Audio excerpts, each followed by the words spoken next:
see him, but he's not dynamic. They could use a dynamic player. They could use a dynamic, space creating offensive weapon. So who's that guy? Let's officially do it, Larry, because there is a week, as you said, that they have until the trade deadline comes about.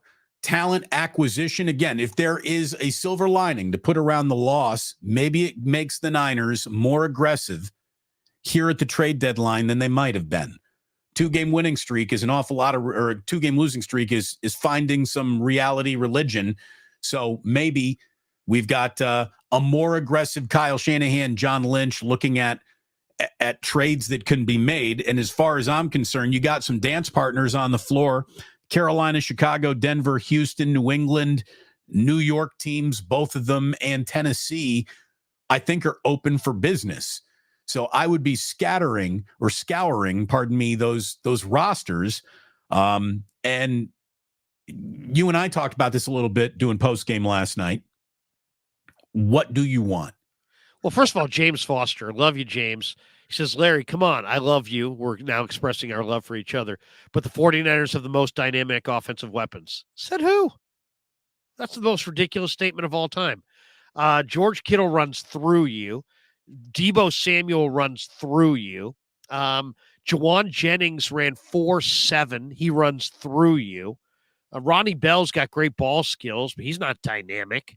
Dynamic is Jordan Addison. You saw it last night. Dynamic is Rondale Moore. Dynamic is a burner. They don't have a burner. They don't have a speedster. They don't have a space creator. They don't even have a vertical threat. That's not what Kyle who's their wants. vertical threat? Larry, he does want that. He would like that. He just hasn't been able to have that. I've asked Kyle about this many, many times. There's a reason that Danny Gray has made the team the last couple of years, despite no real production to speak of. And it's because he's super dynamic and he runs 4.33 and he plays even faster than that. And when he is on the field, he's got potential to run off the coverage and create the space. See, if you watch the coach's copy religiously, you know what a dynamic weapon does for the geometry of the coverage. If you're watching just the television copy, you're never watching the all 22. You don't see the reaction when a guy runs 4.3 or 4.2. That there's a reason that McVay's using Tutu Atwell. It's because he's absolutely he creates a ton of space, and it's either horizontal or vertical. The Niners don't have that. That's why their receivers take pops left and right. Well, that's why everybody's bunched together. Here's the thing. Who is that guy then, right? You should have drafted Jamar Chase. What can I tell you? But you didn't. That guy, the dynamic, and he catches everything. Like normally you get the Marquise Goodwin, right? Where he's got Marquise Goodwin. That's a good call. Actual track speed, but he can't catch a cold, to be totally honest with you. You got to have somebody that can catch, but Marquise Goodwin's a good example. Right. And Tutu Atwell's another good example. So I'm guessing Shanahan has had those guys, and he still hasn't figured out a way to really use them to any degree of success. Kyle built the thing is, it's not what they do for themselves; it's what they do for others. That's the difference. And there's a reason Dallas has that kid Turpin. But wait, Larry, during the 5-game winning streak, we weren't talking about how these guys didn't compliment each other. I was. We did. Well, okay. I was. I've been talking about this all summer. This is a major part of offensive football. Defensive football is about speed and accountability and closing down the space on the field.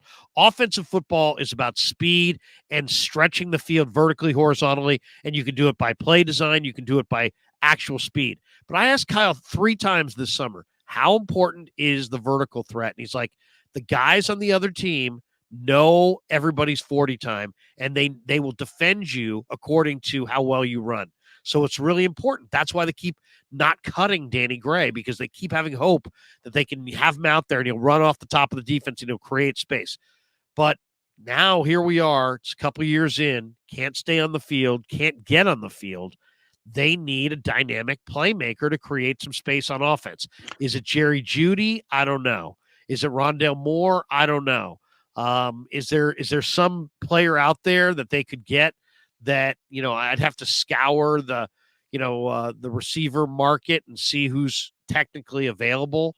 But, if there was one vertical threat speedster out there on a losing team, they ought to go for him because Larry, they really do need that speed. well, I would disregard that in the name of you have much bigger concerns as far as I think they need another defensive lineman. They need more pass Yeah, I rush. agree. And they need a corner.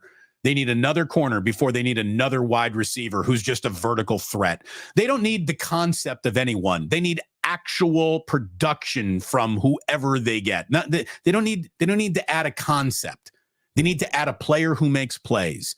And so if you're going after a Brian Burns, a Patrick Surtain, or a Jalen Johnson, if you're going after a player of that ilk, you're not going to be adding and a vertical threat and an offensive lineman. Well, it doesn't always have to be a star. Just because you say you have a need doesn't mean that like vertical threat has to be a star. It could be a Marquise Goodwin type player on another team that you could get to complement, or maybe you can get Danny Gray back and you can get Danny Gray healthy He's and on get him out IR, there. isn't he? I mean, he's on IR. Isn't he He's done on- for the year? No, he's set to return and he's been working out and he's running on the side and they say he's getting closer. But I mean, he could help. He could absolutely help.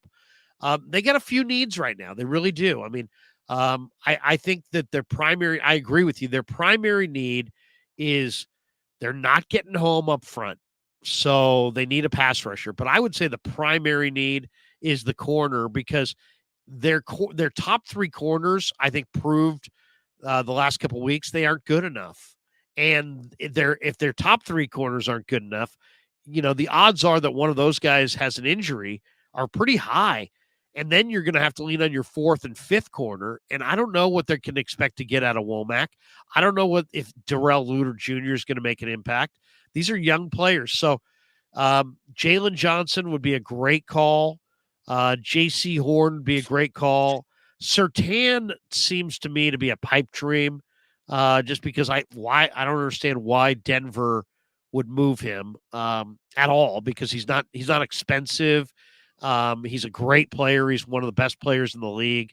It just seems unlikely they would move him, but I mean, it's worth calling on. I mean, I'd call him every single day, just to figure out, who's available, who's not. To me, the two most likely candidates to come to the Niners would be Jalen Johnson from the Bears. But as you stated last night in the post game, and you're right, the Bears would love to extend him themselves. He's only 24. The other one would be Sean Murphy Bunting, who's in Tennessee. Tennessee's clearly looking to the future.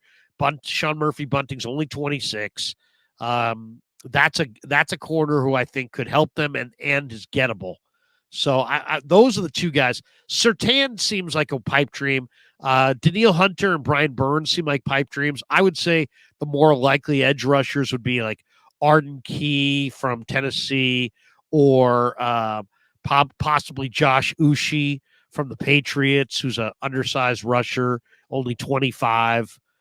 They're probably going nowhere, probably would take some draft capital. So, I mean, we can talk big names, but, look at what the Niners have done in the past at defensive end. They added Willis. They added a Menahue. Those guys weren't stars, but they were young, talented, athletic players that they felt like would have success in their system. I could see them trying to bring back Key, and I could see Uche because I think the price would be right. But, the idea that they're going to get Brian Burns, I don't know. I mean, the other player I think is becoming more of a need the more I watch them, is that the Niners have leaned so heavily on Dre Greenlaw and Fred Warner to stop the run that, man, if Tennessee would trade you Azeez Al-Shaair, I would like to have Azeez back. I mean, Azeez knows their system. He can run. He doesn't make a ton of money. If you could get Azeez Al-Shaair and Sean Murphy Bunting, I would do it. I really like the guy too. Azeez is a great guy. Look, to me, again, it was 5 weeks of, man, this is pretty perfect. They're so well built. They're well constructed. I'm not going to let 2 losses erase every data point that we have from the first 5 games. The honest to God's truth of all of this, Larry, is yeah, more talent is never a bad thing.